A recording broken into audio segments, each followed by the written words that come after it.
होमज्ञानतिमिरान्धस्य ज्ञानाञ्जनशलाकया चक्षुरुन्मिलितं येन तस्मै श्रीगुरवे नमः। श्रीचैतन्यमनोभीष्टं स्थापितं येन भूतले स्वयं रूपः कदा मह्यं ददाति स्वपदान्तिकम्। वन्देऽहं श्रीगुरोः श्रीयुतपदकमलं श्रीगुरुन् वैष्णवांश्च श्रीरूपं सागरजातं सहगण रघुनाथान्वितं तं सजीवं साद्वैतं सावधूतं परिजनसहितं कृष्णचैतन्यदेवं श्री राधा कृष्ण पादांच सहगण ललिता श्री विशाखान्वितांश्च हे कृष्ण करुणा सिंधु दीनबंधु जगतपते गोपेश गोपिका कांत राधाकांत नमोस्तुते तप्त कांचन गौरांगी राधे वृंदावनेश्वरी वृषभानुसुते देवी प्रणमामि हरिप्रिये नम महावदान्याय कृष्ण प्रेम प्रदायते कृष्णाय कृष्ण चैतन्य नामने गौरत्विषे नमः वाञ्छा कल्पतरुभ्यश्च कृपा सिन्धुभ्येव च पतितानां पावनेभ्यो वैष्णवेभ्यो नमो नमः। नमः ओं विष्णुपादाय कृष्णप्रेष्ठाय भूतले श्रीमते लोकनाथ स्वामिनिति नामिने नमः ओं विष्णुपादाय कृष्णप्रेष्ठाय भूतले श्रीमते भक्तिवेदांत स्वामिनिति नामिने नमस्ते सारस्वती देवे गौरवाणी प्रचारिणे निर्विशेष शून्यवादी पाश्चात्य देशतारिणे जय श्री कृष्ण चैतन्य प्रभु नित्यानंद श्री अद्वैत गदाधर श्रीवासादि गौर भक्त वृंद हरे कृष्ण कृष्ण कृष्ण हरे हरे हरे राम राम राम हरे हरे मूकं कृति वाचालं पंगुं लंघयति गिरिं यत्कृपातमहं वन्दे श्रीगुरुं दीनतारिणं परमानन्दमाधवं श्रीचैतन्यम् ईश्वरम्।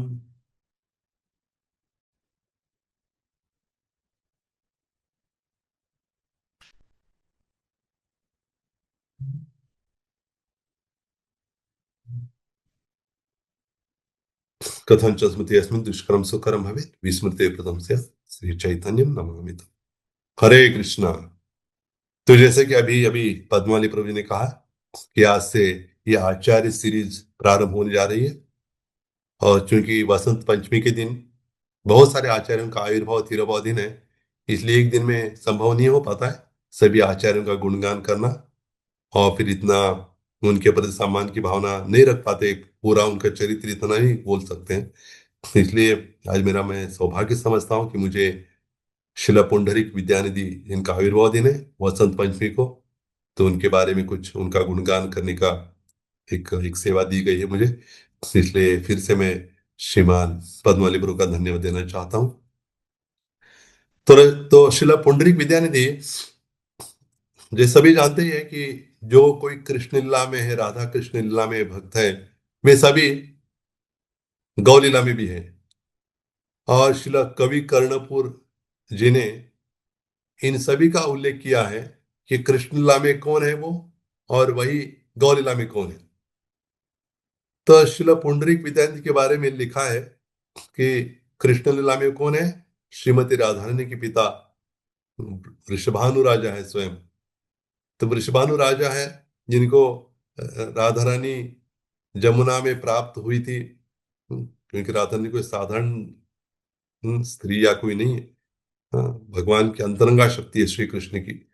और सहस्त्रदल मतलब सुवर्ण कमल के बीच में विराजमान थी राधा रानी, उस रूप में उन्होंने उनको प्राप्त किया था। तो और वही वृषभानु राजा गौलीला में शिला पुंडरीक विद्यानिधि बनकर आते हैं। तो बहुत विशेष उनका और चैतन्य प्रभु के उनके बीच में बहुत विशेष एक मतलब आदान प्रदान, एक स्नेह का भाव था। और हम थोड़ी चर्चा करते हैं उनके बारे में। वैसे पुंडरीक विद्यानिधि जो आजकल का जो बांग्लादेश है, वैसे पहले तो बंगाली था केवल, तो वहां के एक स्थान में जैसे चित्तगांव, तो सभी जान चित्तगांव चित्तगांव ऐसे अलग अलग उच्चार होता है उसका। तो वहीं पास में चक्रशाला नाम का स्थान है, वहां मतलब वहां उनका जन्म हुआ। तो उनके पिताजी का नाम बाणेश्वर था और माता गंगा देवी था नाम उनका माता का नाम। और वे स्वयं बड़े धनाढ़ व्यक्ति थे शिला पुंडरीक विद्यानिधि, और आचरण में भी अत्यंत शुद्ध थे और निष्कलंक चरित्र वाले थे, बड़े जमींदार, मतलब लोगों में बहुत बड़ी उनकी ख्याति थी। और वरेंद्र नामक वंश के ब्राह्मण थे और बहुत प्रतिष्ठित मानी जाती थी उनकी परंपरा, मतलब वरेंद्र ब्राह्मण को। और उनकी विशेषता थी, तो कभी चित्तगांव में वहां रहते थे, कभी कहाँ करते थे, कहाँ नवद्वीप में भी आते थे। वैसे नवद्वीप इसलिए आए क्योंकि उनको गंगा के तट पर निवास करने की बहुत इच्छा होती थी। इसलिए गंगा के तट पर निवास करने के बहाने वहां आ जाते थे। और ऐसे भगवान की भी विशेष योजना है उनका वहां आना भी। और चैतन्य और जो सभी जो उनके अंतर्यामी सबके हृदय में वास करते, नित्य वास करते भगवान, तो उनके आगमन से पूर्व ही वे जान गए थे कि अभी ये आने वाले हैं, मतलब नवद्वीप में आने से पहले ही वो उनको पता था कि वो आ रहे हैं। और एक दिन ऐसे हुआ कि भक्तों की सभा में चैतन्य पर एकदम नृत्य करने लगे और भाव विभोर होकर कहने लगे, पुंडरीक पुंडरीक मेरे मित्र, मेरे पिता, मेरे बाप, ऐसा करके बहुत दूर से आक्रोश करने लगे। जिस प्रकार चैतन्य महाप्रभु ने ही खेतुरे ग्राम से जाते हुए नरोत्तम नरोत्तम करके पुकारा था, तब भक्तों ने पूछा था कि महाप्रभु नरोत्तम कौन है। तब उन्होंने कहा कि नरोत्तम ये बहुत विशेष भक्त है मेरे, वो प्रकट होने वाले हैं। तो वो तो बाद में प्रकट हुए, लेकिन यहाँ पे था कि पुंडरीक विद्यार्थी वहीं थे, नवद्वीप में आ गए। और मतलब आ गए अभी मिलने से पहले ही देखिए इनकी क्या अवस्था हो रही है महाप्रभु की। पूरा पुंडरीक पुंडरीक कहते हुए रोने लगे। और पूछा हो गया उनको कि कौन है आप, किसके लिए पुंडरीक कौन है, ये हमने देखा नहीं इनको। उन्होंने कहा कि पुंडरीक विद्यार्थी कोई साधारण व्यक्ति नहीं, उनका चरित्र अत्यंत अद्भुत है। उनका केवल नाम सुनते ही पूरा संसार पवित्र हो जाता है। तो बाह्य रूप से ऐसे विलासी जीवन, सुख विलासी जीवन बिताते हैं, लेकिन अंदर से महान वैष्णव है। वो ऐसे दिखाते नहीं अपने आप को एक वैष्णव के रूप में। और निरंतर भक्ति के महासागर में पूरा डूबे रहते हर समय। तो ये मतलब उनके बारे में बताने लगे। और कहने लगे गंगा में कभी स्नान नहीं करते वो।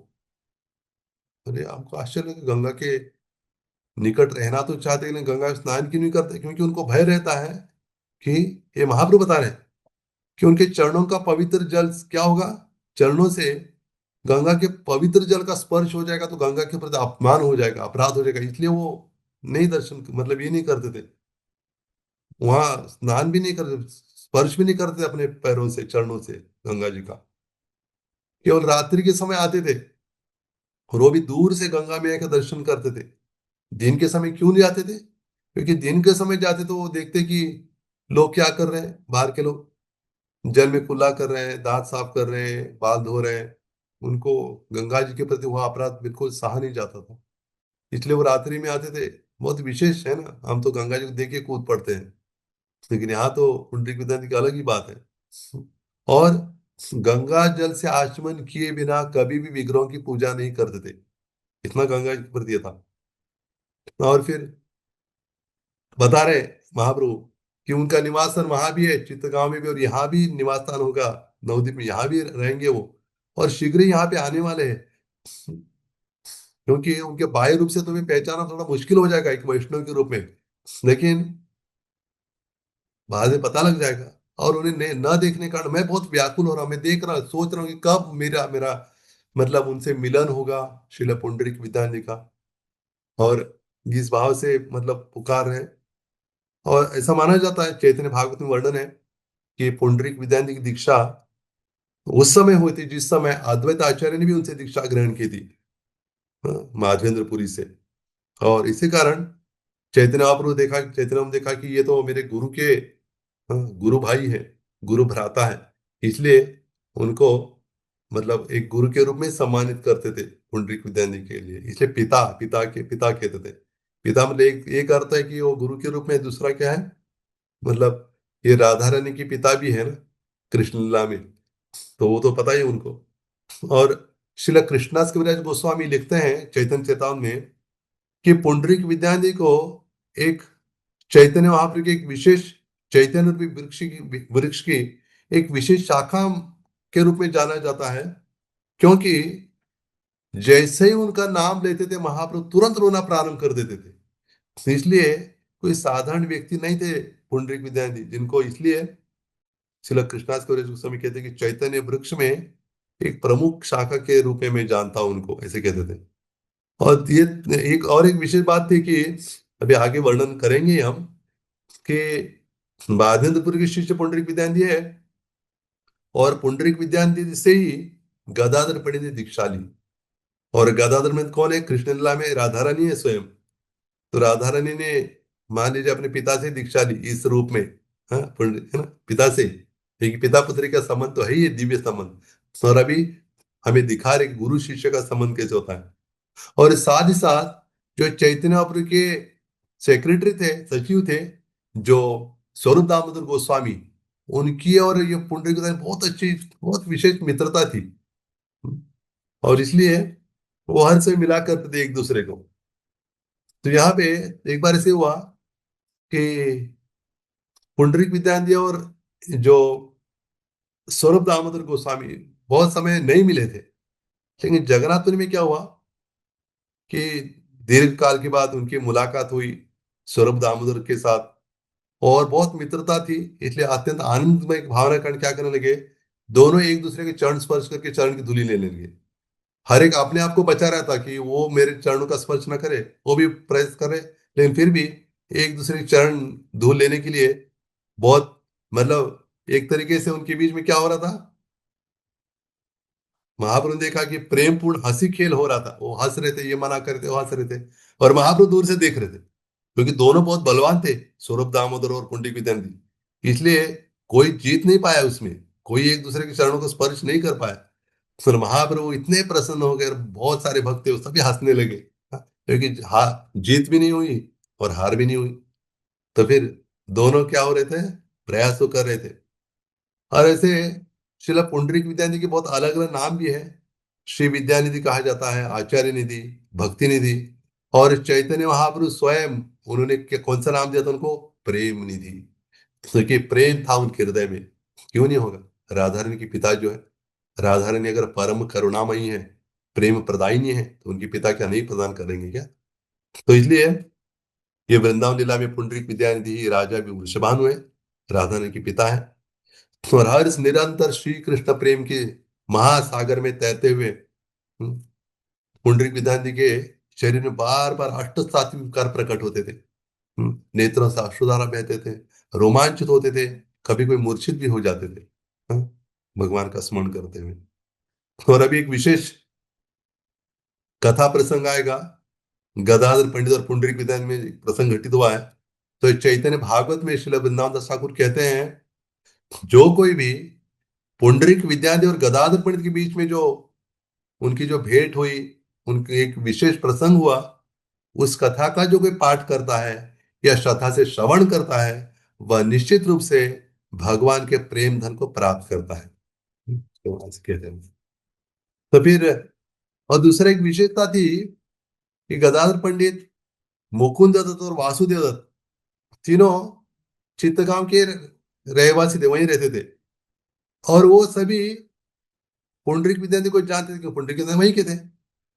और गदाधर पंडित के पिता जो थे, माधव मिश्र, माधव मिश्र और पंडित की बहुत अच्छी मित्रता थी। वैसे गदाधर पंडित के गांव के थे, फिर भी एक लीला के रूप में ऐसे ये किया गया कि वो नहीं जानते थे उनको। भगवान ने ढक के रखा होगा कि एक बार मिलन हो जाए, बाद में पता लग जा रहे अच्छा वो उसी गांव के हैं क्या आप, ऐसे हो जाता ना। तो ऐसे हो रहा था। और पुंडरीक विद्यार्थी जब नवद्वीप में निवास कर रहे थे, तो एक दिन क्या हुआ, गदाधर पंडित ने कहा, नहीं, मुकुंदत ने कहा, गदाधर ने, गदाधर, मैं तुम्हें एक महान वैष्णव से परिचय कराना चाहता हूं तुम्हारा। और गदाधर पंडित तो बाल्यकाल से ही ब्रह्मचारी थे, इंद्रिय विषयों के प्रति अत्यंत विरक्त थे, और जीवन शैली बहुत बहुत कठोर तपस्वी भी थे। और गदाधर पंडित ने कहा, आज मैं आपको एक अत्यंत अद्भुत और विलक्षण वैष्णव से मिलवाऊंगा। गदाधर पंडित तो बड़े प्रसन्न हो गए। उनका ऐसे होता था, कोई पता लग जाता, कोई वैष्णव आगे तुरंत पहुंच जाते थे श्रवण करने के लिए, सुनने के लिए उनके मुख से। जैसे अभी गुरु महाराज कह रहे थे ना श्लोक, मच्चित्ता मदगत प्राणा बोधयंता परस्परम कथयंत माम नित्यम तुष्यंति च रमन्ति च। कृष्ण कथा करने में बहुत आनंद आता था उनको।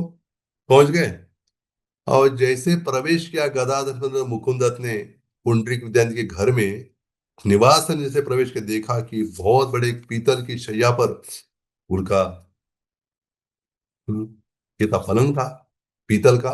और फिर उसमें बहुत बड़ी शैया थी रेशम की। और फिर बहुत सारा रेशम की तकिया थी, उसके ऊपर जो बेडशीट था वो भी रेशम का था। और ऊपर भी छतर लगे हुए थे। और पान चबा रहे थे, और पान ये करने के लिए, ये था, पान रखने के लिए भी रत्नजड़ित पानदान था, सुगंधित मसाले पान रखे थे उसमें। और शय शय के दोनों ओर पीतल के थूकदान भी रखे थे। पान खा के क्या करते उसमें, पुंडरीक विधान से थूकते थे उसमें। और फिर पान चबा के जो लाल रंग से क्या हो रहा था, वहां जो शीशे थे ना, दर्पण, उसपे भी लाल छींटे लगी हुई थी। वो उसको देखकर पुंडरीक विधान जोर से हंसने लगे। हाँ। और फिर दो सेवक थे, वो मोर पंख से उनको हवा ये कर रहे थे, शीतल वायु दे रहे थे उनको। ये सब दृश्य देव देखा गदाधर पंडित ने। तो मन में विचार आया, अरे कोई वैष्णव है कि विलासितता में डूबा हुआ राजकुमार है। बहुत मन में संदेह उत्पन्न हुआ उनकी आध्यात्मिक स्थिति को लेकर। ये गदाधर पंडित सही स्थान पे लेके गए कि रॉन्ग नंबर आ गए भाई, हो जाता है रॉन्ग नंबर लग जाता है, ऐसे तो नहीं ना। तो गदाधर पंडित के मन में जो भावना उत्पन्न हो रही थी, तो मुकुंद समझ गए। तो मुकुंदन ने क्या किया, अब मैं क्या करूंगा, मन ही मन सोच रहे थे, अब मैं क्या करूंगा, गदाधर को मैं शिला पुंडरीक विद्यान की जो बहुत ऊंची स्थिति है, उनकी जो दिव्य पहचान है, मैं भी क्या करूंगा, प्रकट करूंगा। और फिर तब मुकुंद दत्त ने क्या किया, श्रीमद् भागवतम से दो श्लोकों को कोट किया। हाँ, एक पहला तो था, बहुत प्रसिद्ध है दोनों श्लोक। पहला श्लोक है, तीसरे स्कंद में आता है वो श्लोक। क्या श्लोक है उसमें, अहो बखियम स्तन कालकूटम जिघांसया पायदप्य साध्वी लेभे गतिम धातृचिताम ततोन्यम कम वा दयालुम शरणम व्रजेम। यहाँ पे से उद्धव जी बताते हैं इस श्लोक को विदुर से। कहते कि कृष्ण इतने दयालु है, उनको मारने के लिए जो पूतना आई थी, बकी बकासुर की बहन, मारने की तो आई है, भगवान ने देखा कि ये तो मेरा स्तनपान करा रही है असाध्वी, लेकिन मेरा स्तनपान करा रही है, इसलिए वो क्या है, वो मेरी माँ है। हाँ, धात्री उचिताम, एक धात्री है तो असाध्वी, लेकिन धात्री के रूप में उसको स्थान दिया। और इससे बड़ा और कौन दयालु हो सकता है जिसकी मैं शरण ग्रहण कर सकूं। हाँ, ये श्लोक कहा। और दूसरा ये कहा उन्होंने कि पूतना लोक बालग्नि राक्षसी रुधिराशना जिघांसयापि हरे स्तनम दत्वापसद्गतिम। लगभग ऐसे अर्थ है। वह राक्षसी पूतना क्या कर रही थी, नवजात शिशुओं का रक्त पीने वाली हत्यारिन थी। यद्यपि श्री कृष्ण को मारना चाहती थी, फिर भी चूंकि उसने अपना स्तन प्रदान किया, इसलिए उसमें उसे क्या हो गया, गोलोक में धात्री का एक मंगलमय स्थान पद प्राप्त हो गया। जैसे श्लोक सुना पुंडरीक विद्यानी ने, बस तुरंत ही उनमें परिवर्तन आ गया। उनकी आंखों से अश्रु की धारा प्रवाहित होने लगी गंगा जैसे ही, और शरीर पूरा रोमांचित होने लगा, पसीने से लथपथ होने लगे, रोम रोम खड़े हो गए। और अंग जो रेशमी वस्त्र पहने थे वो भी फाड़ डाला उन्होंने। उन्मत्त अवस्था से चरण जोर से पटकने लगे, जोर से करुण स्वर विलाप कर, हा कृष्ण, भगवान अनंत करुणामय है, फिर भी वे मुझे अपनी कृपा से वंचित क्यों रखते हैं। ऐसा कहने लगे कि उनके वस्त्र, उनकी पीतल की शैया, उत्तम चादरें थी, दर्पण, थूकदान, पूरे सभी वस्तु चिथौड़ में बदल गई, टूट टूट कर, हाँ, बिखर गई। 10 व्यक्ति भी उनको संभालने का प्रयास, फिर संभालना उनके लिए मुश्किल हो गया। उनके महाभाव को रोक नहीं पाए कोई। तो सात्विक विकार ऐसे प्रकट, एक विकार प्रकट हुआ, दूसरा दूसरा हो रहा था, ऐसे मतलब उनमें बहुत होड़ लगी हुई थी मानो उन विकारों में ही। और फिर जब इन दिव्य लक्षणों को देखा गदाधर पंडित ने, तो समझ गए कोई कोई साधारण व्यक्ति नहीं है, बहुत पहुंचे हुए वैष्णव है। वैष्णव क्रिया मुद्रा विधि ना बुझे। वैष्णव क्रिया मुद्रा बाह्य रूप से हम मतलब उनको देख के पता नहीं लगता कौन क्या है, लेकिन जैसे प्रकट हुए लक्षण, तब समझ गए, हाँ, ये क्रिया मुद्रा कोई साधारण नहीं है। और फिर समझ कि मुझसे एक बहुत बड़ा अपराध हो गया मन में ही। तो क्या सोचा उन्होंने कि लगभग 6 घंटे के बाद, हाँ, वो बाह्य चेतना में जब आ गए पुंडरीक विधान जी, तो उन्होंने उनको दंडवत प्रणाम किया। और फिर गदाधर पंडित से बाद में कहा कि मैं इनसे दीक्षा लेना चाहता हूँ, मुझसे बड़ा अपराध हो गया। और फिर मुकुंदन ने कहा कि ठीक है। पुंडरीक विधान को बताया कि आपसे दीक्षा लेना, पुंडरीक विधान, ये तो मेरे मेरे लिए बड़े सौभाग्य की बात है। गदाधर पंडित जैसे महान वैष्णव, हाँ, मुझे शिष्य रूप में प्राप्त हो रहे हैं, हाँ। अब एक तो संबंध है ना, वृषभानु राजा और गदा राधा रानी है, पिता पुत्री है। और चैतन्य महाप्रभु को भी बताया गया, चैतन्य महाप्रभु ने भी अपनी अनुमति और आशीर्वाद प्रदान किया। और इस प्रकार गदाधर पंडित ने क्या किया, उनसे मंत्र दीक्षा प्राप्त की, पुंडरीक विद्यानिधि से, और उन्हें दीक्षा प्रदान की। जैसे कहा है, वैष्णव चिन्हिते नारे देवीर शक्ति, मोई कौन चार शिशु अल्पमति। मतलब ये चैतन्य भागवत का, चैतन्य भागवत में भी है वर्णन, और कुछ बताना चाहता हूं कि मतलब वैष्णव की शक्ति देवता भी नहीं पहचान पाते। हाँ, तो मैं क्या समझ सकता एक तुच्छ व्यक्ति। तो पुंडरीक विद्यार्थी वो एक महान वैष्णव होते हुए भी उन्होंने वैष्णव को छिपा कर रखा था। बाह्य रूप में ऐसे लगता था कि बहुत कोई विलासी जीवन बिताने वाला कोई जमींदार है या फिर कोई राजा है, राजकुमार है। हम्म, बद्ध जीवों को, हाँ, ऐसे क्यों किया उन्होंने? क्योंकि शिला भक्ति सिद्धांत सरस्वती महाराज इसी चैतन्य भागवत के इसी अध्याय के अपने भाष्य में लिखते हैं, ये कृष्ण लीला इंद्रिय ज्ञान से समझ में नहीं आती है। भगवान के सेवा कभी कभी बाहर से एक अलग उनका आवरण रहता है, इसलिए उनको समझ पाना बहुत मुश्किल होता है। हम्म, और फिर बहुत सारे पंडित हैं, वो क्या करते हैं, इंद्रिय तृप्ति के कारण या आसक्ति के कारण क्या करते हैं, वो कृष्णला को एक धरातल की भौतिक प्रेमी लोग होते हैं ना, ऐसे समझ के प्रस्तुत करते हैं। और जो कुछ लोग हैं जो साधारण मनुष्य मानते हैं कृष्ण को, वो जन्म लेता है मरता है, ये परिवर्तनशील है इसका शरीर, तो इसलिए वो कृष्ण के वास्तविक स्वरूप को नहीं समझ सकते। तो इस लीला को दिखाकर हमें ये बताया गया है कि हमें वैष्णव को समझना इतना आसान नहीं है। और वैष्णव केवल बाह्य रूप से समझना, हाँ, एक जजमेंट लगाना अच्छा नहीं है। हाँ, जैसे वृत्रासुर बाह्य रूप से एक असुर थे।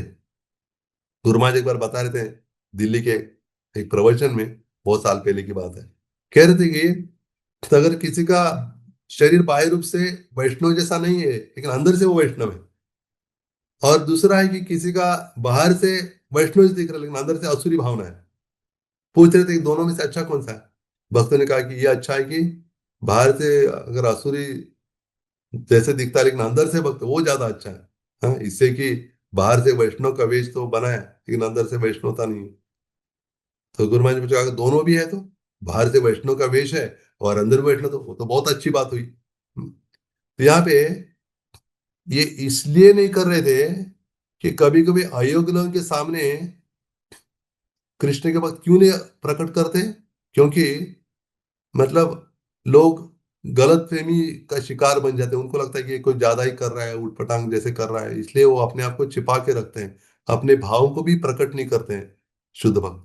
और चैतन्य महाप्रभु प्रच्छन्न अवतार है, कलो छन्न, छिपे हुए अवतार है, वो भी अपने आप को छिपा के रखते हैं, भगवान होते भी।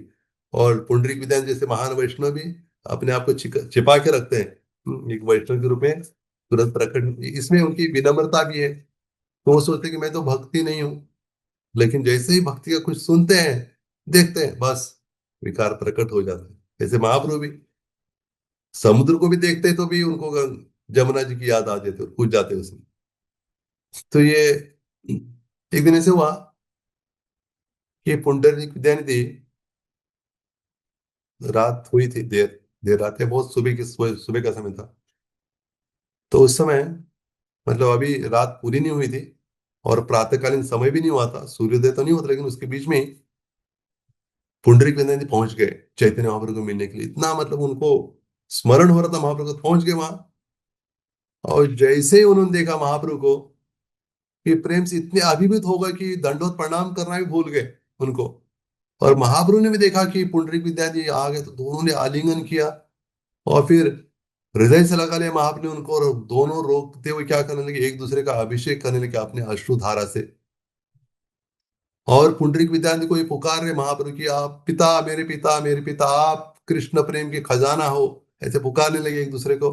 और फिर हम्म, आज इनको पुंडरीक विद्यार्थी को आचार्य निधि के रूप में भी भक्त लोग जानते हैं। और चैतन्य प्रभु ने कहा, पुंडरीक मेरे पिता, आज मैंने, हाँ, अपने पिता के दर्शन किए।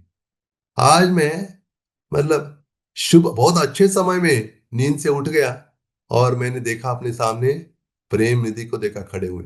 हाँ, इतना मतलब हम अगर सो रहे किसी ने जगा दे तो हमको अच्छा नहीं लगता, लेकिन यह स्वयं भगवान है, अनंत कोटि ब्रह्मांड के नायक है, उनको कौन जगा सकता है निद्रा से?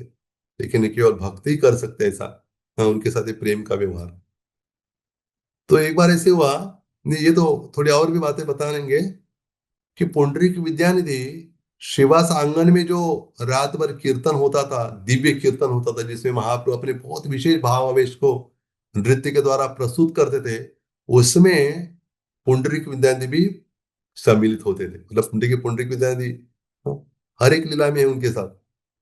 और फिर जब महाप्रभु ने आदेश दिया था हरिदास ठाकुर और नित्यानंद प्रभु को कि आप प्रति घरे गया, हर एक घर में जाकर हाँ हरिनाम दो, तो जगाई मदाई का भी उद्धार हो गया इसी कारण।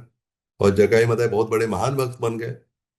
और बाद में जगाई मदाई तो महाप्रभु के सामने भक्तों के बीच बैठते थे।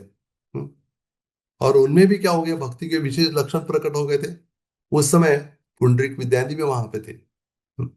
और फिर जब जगाई मदाई को मतलब भावपूर्ण, हाँ, उनके सभी अष्टसद विकार जब देखे, तो उनको देख के ही ऐसे सौभाग्य को देखकर कि जगाए मदाई क्या थे और क्या हो गए, महाप्रभु और नित्यानंद इतने दयालु है, इतने कृपालु है।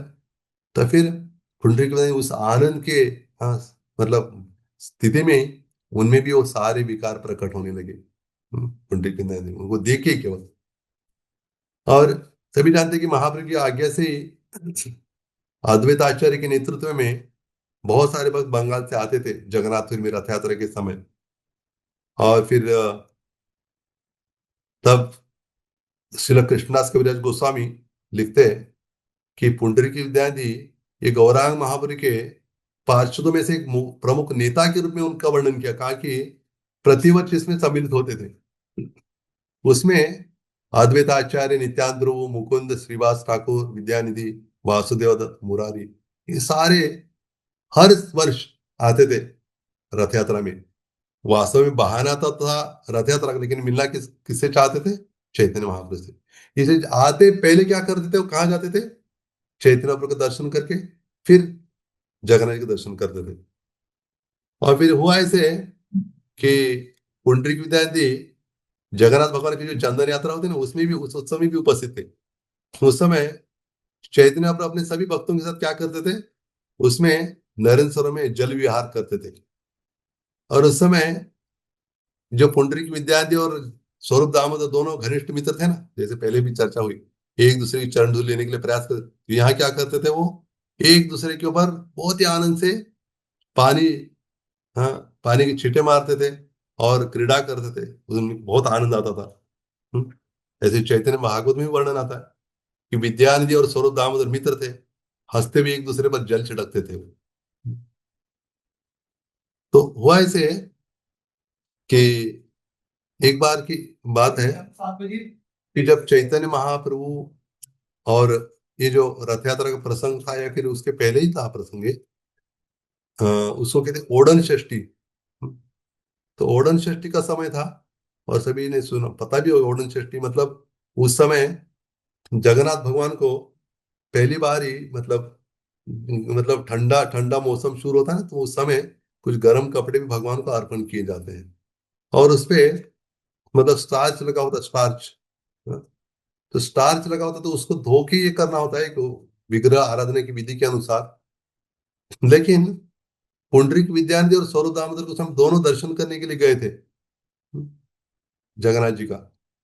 और सौरभ दामोदर देखा कह रहे ये क्या कर रहे हैं, और ये तो ऊनी वस्त्र है, लेकिन ये क्या नहीं कर रहे, इसको धोया नहीं है, इसको ऐसे ही पहना रहे। तो उन्होंने कहा कि इनसे कहा, सौरभ दामोदर से समझ लीजिए पुंडरीक विद्यार्थी कह रहे थे, सौरभ दामोदर से उन्होंने कहा कि ये तो अच्छी बात नहीं है, ऐसा क्यों कर रही है, इनको विग्रह की आराधना पता होना चाहिए। और तब उन्होंने कहा कि नहीं नहीं, ये तो उचित है, उनको तो पता है सब कैसे ये करना है, तो ऐसे कुछ मन में नहीं आना चाहिए विचार। लेकिन तब मन में था ही, इनके मन में, इनके पिता के मन में, कि इन्हें ऐसे नहीं करना चाहिए था, ऐसे थोड़ा सा तो सोच रहे थे वो। हाँ। और तब हुआ क्या देखिए, तो ऐसी चर्चा हुई, और चर्चा करके हंसते हंसते चले गए, अपने निवास में पहुंच गए। तो उसी रात में क्या हुआ, पुंडरीक विद्यानी ने एक सपना देखा, और स्वप्न में देखा कि जगन्नाथ जी और बलदेव जी दोनों बहुत क्रोधित थे उनसे। हम्म और पुंडरीक विद्यानी के दोनों गाल पर जोर से थप्पड़ मारा, और कहा कि मेरी कोई जाति नहीं है, और नहीं मेरे कोई सेवकों की जाति नहीं। हाँ? जिन नियमों में तुम विचलन देखते हो ना, वो नियम मैंने ही बनाए, मैंने ही कहा ऐसे करना है, मुझे ऐसे ही चाहिए। हम्म? इसलिए तुम क्या कर रहे हो, तुम जो कर रहे हो वो सही नहीं है। फिर पुंडरीक विद्या रोने लगे। हाँ? और पुंडरीक विद्या ने क्या किया, जगन्नाथ भगवान के चरणों पर अपना मस्तक रखा, कहा कि हे प्रभु, कि मेरे अपराध के अनुसार आपने उचित दंड दिया है। आज का दिन मेरे लिए अत्यंत मंगलमय है, क्योंकि आपके शुद्ध शुभ कर कमल के द्वारा आपने मेरे मस्तक को स्पर्श किया है। पता है ना, किसी के मस्तक पर स्पर्श करना मतलब आशीर्वाद देना है, कृपा बरसानी है। तो आप थप्पड़ भी मार रहे हो, और क्या है वो, थप्पड़ थप्पड़ नहीं है, वो कृपा है आपकी। तो मुझे पता नहीं था कि पूरे जन्म में से क्या पुण्य किया था मैंने, और जिससे ऐसी कृपा प्राप्त हुई। जैसे नाग पत्नी भी कहते हैं ना भगवान से कि पता नहीं, कालिया तो एक जहरीला सर्प है, तो पता नहीं ऐसे क्या पुण्य किया था उसने कि आपके चरण कमल निरंतर, हाँ, उसके सभी फनों पर नृत्य कर रहे थे। इतना सौभाग्य, एक जहरीले सर्प को प्राप्त होना, बहुत आश्चर्य, क्यों हमको बहुत आश्चर्य हो रहा है, वो भक्त भी नहीं है आपका। हाँ, इतना आश्चर्य, उसने तो पूरा, ये जो कालिया दह ये पूरा जहरीला बना दिया। आपके ग्वाल बाल और बछड़े सभी विष विष का जल पी के, हाँ, मृतवत हो गए। फिर भी आप इतनी कृपा बरसा रहे उन पर। उसी प्रकार ये कह रहे हैं, और भगवान कह रहे हैं, कोई प्रश्न ही नहीं उठता, और वैसे मेरे सेवकों के शुद्धता और अशुद्धता में कोई भेद नहीं। तुम यहाँ रहते हो, हाँ, फिर भी नहीं जानते हो तुम। हाँ, यार पता लगना चाहिए तुमको सबको। तुम्हें अगर अशुद्ध लगा है तो फिर यहाँ क्यों रोके, चले जाओ यहाँ से। वैसे बता दिया। जब पुंडरीक विद्यार्थी की नींद खुल गई तो देखा कि गाल पूरे सूजे हुए हैं, हाँ, सूजन आई हुई गाल पर, और फिर दरवाजा तो बंद था।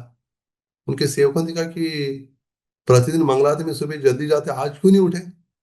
तो उस समय आ गए कौन, स्वरूप दामोदर आ गए उनको मिलने के लिए, कहा कि थोड़ा मिलना चाहता हूँ। तो सेवकों ने कहा कि नहीं, आज पता नहीं क्यों नहीं जगे हैं। अब जगे भी होंगे पता नहीं, लेकिन दरवाजा तो बंद है ना, मतलब वो स्वयं आते हैं बाहर, लेकिन आज पता नहीं क्यों नहीं आए बाहर। तो उन्होंने कहा स्वरूप दामोदर ने कहा ठीक है मैं जाता हूँ। अंदर गए, देखा कि क्या है, तो लेटे हुए बिस्तर पे, और गाल बहुत सूजे हुए, सूजन आई हुई गाल पर। तो पूछा कि ये क्या हो गया। कहा कि तब उन्होंने पंडित ने कहा कि जो हमारी चर्चा जो मैंने कहा था ना कल, उस वस्त्रों के, उन्हीं वस्त्रों के बारे में, उनको बिना धोए जगन्नाथ जी को ये पहनाते हैं, तो ये अच्छा नहीं है। ऐसे मैंने जो अपराध किया उस कारण जगन्नाथ और बलदेव दोनों आकर उन्होंने क्या किया, मेरे गाल पर इतनी थप्पड़ लगाई, हाँ, गाल पूरा लाल लाल हो गया है मेरे। तब ये इतना हंसने लगे। हाँ, सौरभ दामोदर कहने लगी, इतना भाग्यवान ऐसे कभी मैंने कभी नहीं सुना है, शास्त्रों में ऐसे कहीं वर्णन नहीं है कि भगवान कृपा करने के लिए ये तरीका भी अपनाते, ऐसे पहली बार मैं देख रहा हूँ। हाँ, किसी गाल पर थप्पड़ मारकर, हाँ, उसको थोड़ा दंड, एक भाई उस दंड जैसे करते हुए उस पर कृपा बरसाते, ये पहली बार मैं देख रहा हूँ। ऐसे वो भी कहते, दोनों फिर बहुत हंसते हैं। हाँ, कहते कि भगवान स्वयं स्वप्न में, स्वप्न नहीं था वास्तव में, वो तो वास्तव में भगवान आए थे ना। अगर केवल स्वप्न होता तो क्या होता फिर, थप्पड़ थोड़ी दी होती फिर। ऐसे चांद का ही था ना, उसके उसने कहा महापुरुष से कि वो स्वप्न में एक मैंने क्या कि देखा, सिंह को देखा। उसने क्या कहा, मेरी छाती पर बैठकर छाती थोड़े फर क्या क्या नाखून से उसने ये किया, हाँ, निशान हो गए। और कहा कि वो आ गया, उसने कहा कि अगर तुमने क्या किया, ये रोका संकीर्तन को, तो मैं क्या करूंगा, केवल थोड़ा निशान बनाए तो सैंपल है, बाद में क्या करूंगा, पूरा ऑपरेशन कर दूंगा तुम्हारा। तो यहाँ पे वो तो एक असुरी भाव था उसका, उसको शांत करने के लिए, लेकिन यहाँ तो पुंडरीक महान वैष्णव है, और भगवान का उनके प्रति इतना प्रेम है, और इनका इतना उनके प्रति प्रेम है। तो भगवान लीला के द्वारा दिखाते कि मैं अपने भक्तों पर कृपा कैसे करना है वो मेरे हाथ में, मैं फैसला करता हूँ। ऐसा थोड़ी कि कोई ऐसा कुछ तरीका नहीं कि मोल्ड है, नहीं ऐसे ही कृपा करनी चाहिए, नहीं, मैं, मेरी इच्छा है। मैं जिस पर कृपा करता हूँ, मैं मेरी इच्छा से करता हूँ। ऐसे मुझे कोई जोर जबरदस्त थोड़ी कर सकते, नहीं नहीं कृपा ऐसे करो, नहीं, मेरी मर्जी है। तो इसलिए दोनों अ, और भी वर्णन आता है अलग अलग स्थानों में, भक्ति रत्नाकर में, इधर उधर अलग स्थानों में, कि जगन्नाथ और बलदेव दोनों, हाँ, कृष्ण और बलराम, उनके पास हंसते हंसते आए थे। हाँ, कहा कि क्यों हंसते आए थे, क्योंकि उनको आनंद भी हो रहा था कि मेरे भक्त के साथ एक थोड़ा अलग प्रकार की हम लीला कर रहे हैं इस बार। हाँ, उनको दंडित देने की करने के बहाने क्या कर रहे हैं हम, थोड़ा उनके साथ, हाँ, थोड़ा वीरतापूर्ण कुछ कार्य करने वाले थप्पड़, जैसे भगवान की इच्छा हो गई थी ना जय विजय को देख के, अरे इनके साथ मैं युद्ध करना चाहता हूँ, उसी प्रकार कुछ बहाना बनाया, मारना है इनको, थप्पड़ मारना है, लेकिन थप्पड़ मारना है कुछ तो बहाना चाहिए ना। क्या करवाया उनसे, थोड़ा अनजाने में अपराध करवाया, और फिर उनसे उनको थप्पड़ भी मारकर उनके प्रति अपना स्नेह का क्या किया, अपना प्रेम, हाँ, का मतलब प्रेम का व्यवहार या फिर आचरण किया, उनको दिखाया कि ऐसा प्रेम है। और फिर जगन्नाथ ठाकुर बताते हैं पुंडरीक विद्या के बारे में, एक मतलब समापन के रूप में कहते कि चैतन्य महाप्रभु भी पुंडरीक विद्यार्थी का नाम पुकार पुकार कर क्या कहते, "हे पुंडरीक, हे मेरे पिता, हे मेरे मित्र", ऐसे पुकारते हुए रोते थे। तो कहते कि ये फलश्रुति है, श्रुति फल, कि जो भी उनके जीवन और लीलाओं को सुनता है वह निश्चय ही श्री कृष्ण के चरण कमलों को प्राप्त करता है। ऐसे चैतन्य भागवत में वर्णन है। और इसलिए हमें चाहिए कि हम पुंडरीक विद्यार्थी के चरण में प्रार्थना करें कि आप जैसे महान भक्त हैं, है ना, आप में बहुत सारे दिव्य गुण हैं, तो आप हम पर भी कृपा बरसाई, जिससे हम भी क्या कर पाए, भगवान की बहुत तीव्रता से, गंभीरता से भक्ति कर पाए। हरे कृष्ण। शिला पुंडरीक विद्यार्थी महाशय की जय, शिला प्रभुपाद की जय। हरे कृष्ण। बहुत बहुत धन्यवाद प्रभु जी इस विशेष सत्र के लिए। और अंत में सभी भक्तों को जो आपने श्रुति फल सुनाया या प्रारंभ में भी वैसे बताया, आप जो पुंडरीक विद्यानिधि और गदाधर पंडित के विषय में श्रवण करते हैं, उनके बीच जो विशेष एक आदान प्रदान या लीला हुई उसका श्रवण करते हैं, उससे कृष्ण प्रेम जरूर प्राप्त होता है। पुनः अंत में फलश्रुति बताई, तो आशा है कि आपकी कृपा से, गुरुजन श्री प्रभुपाद आचार्य की कृपा से ये हमें प्राप्त होगा, कृष्ण प्रेम या कृष्ण प्रेम प्राप्त करने के योग्य बनेंगे। तो आइए हम महामंत्र का उच्चारण करके श्रीमान धर्मराज शुरू हृदय पूर्वक आभार व्यक्त करते हैं आज के सत्र के लिए। हरे कृष्णा कृष्ण कृष्ण हरे हरे, हरे राम राम राम हरे हरे। श्री पुंडरीक विद्यानिधि महाशय की जय, श्री गदाधर पंडित की जय, श्री गौरांग महाप्रभु की जय, श्री श्री पंचतत्व की जय, श्री प्रभुपाद की जय, परम पूज्य श्री लोकनाथ स्वामी गुरु महाराज की जय। वांछा कल्पतरुभ्यश्च कृपा सिंधुभ्य एव च पतितानां पावनेभ्यो वैष्णवेभ्यो नमो नमः। अनंत कोटि वैष्णव वृंद की जय। थैंक यू प्रभु जी, thank you again. Hare Krishna.